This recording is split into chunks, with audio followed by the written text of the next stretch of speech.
থাকি ভাই, আমি ইমরানের একটা প্লেয়ার বিকল্প তৈরি করতে হবে, আমার মধুর একটা বিকল্প তৈরি করতে হবে, আমার জার্নাল খেলতে হবে না। ওই জার্নাল এরকম এদিক ওদিক ঘুরে বেড়াবে আর আমি খেলা দেখবো বাইরে থেকে প্লেয়ার, এটার পক্ষপাত আমি না। হ্যাঁ, 11 জন প্লেয়ার 2 জন 3 জন প্লেয়ার লাগতে পারে, কিন্তু তুমি যদি 6 জন প্লেয়ার নিয়ে আসো তাহলে আর কি একাডেমি এখানে? তাহলে তুমি কেন খেলা খেলতে আসছো? তুমিও তো চাও যে আমি 22 জনের মধ্যে থাকি, আমি একটু ঘুরি, আমি একটু পাথরঘাটা যাই, আমি একটু রাজবাড়ি যাই, মনে চায় না? তাহলে তুমি যদি মনে যদি না চায়, একটা গোলকিপার তৈরি করতে পারলাম না। হেলালের বিকল্প, হেলাল তো এখন চলে গেছে কোথায়? ব্রাদার্স ক্লাব, তাই না? ওর বিকল্প কে খেলতেছে? আইরিং প্লেয়ার। তাহলে আমার আমার আমার গোলকিপার কই? আমার গোলকিপার যদি আমি এখানে প্রোডাক্ট করতে না পারি তাহলে আমি কিসের প্লেয়ার? আমি কিসের কোচ? আমি কি বোঝাতে পারছি? এই কাজ যদি আমি না করতে পারি তাহলে আমি কোচিং করা এখানে আসবো না ভাই। আমি আবার বলি, আমার প্লেয়ার তৈরি করতে হবে। সেই আমরা গতকালকে মাধবপুর গিয়েছিলাম, তোমরা নিশ্চয়ই জানো মাধবপুরে কোনো শিক্ষিত কোনো প্লেয়ার নাই, শিক্ষিত কোনো প্লেয়ার নাই। কারণ কি?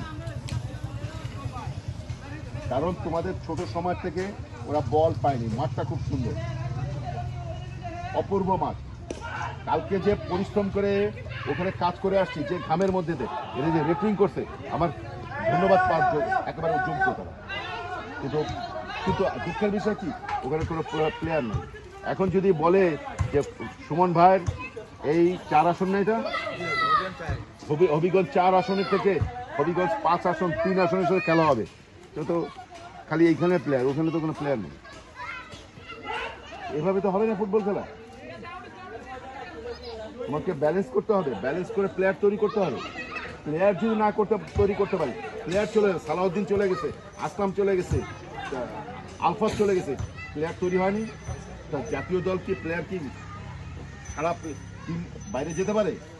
তার তো খেলতে হবে এখানে বিকল্প। তাহলে এই যে উমরান চলে যাবে, তো উমরান চলে গেলে কি আমার প্লেয়ার দরকার না? আমাদের এখান থেকে রিঙ্কু চলে গেছে, তারপর ডিফেন্স চলে গেছে, মাসুম চলে গেছে।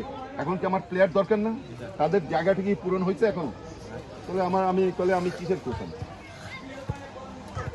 তোমরাও জায়গা কভার করবে না, তোমরাও জায়গা যদি কভার না করতে পারো, কোচও যদি না খেলায় তোমাদের, আমি যদি না খেলাই তোমাদের, তাহলে তো ভাই ফুটবল খেলা হবে না। তোমার আগ্রহ থাকতে হবে। আমি আজিজ ভাইয়ের সাথে কালকে অনেক কথা বলছি, ভাই প্লেয়ার তৈরি করতে হবে ভাই। এই জেনারেশন চলে গেলে সুমন ভাই আর 2 বছর ফুটবল খেলবে, 2 বছর না, সুমন ভাই আর সময় পাবে না। আমি চ্যালেঞ্জ করে লিখে দেবো, সুমন ভাই আর সময় পাবে না। জাতীয় সমস্যা নিয়ে তার সমস্যার সম্মুখীন হতে হবে, জাতীয় সমস্যা, রাষ্ট্রীয় সমস্যা।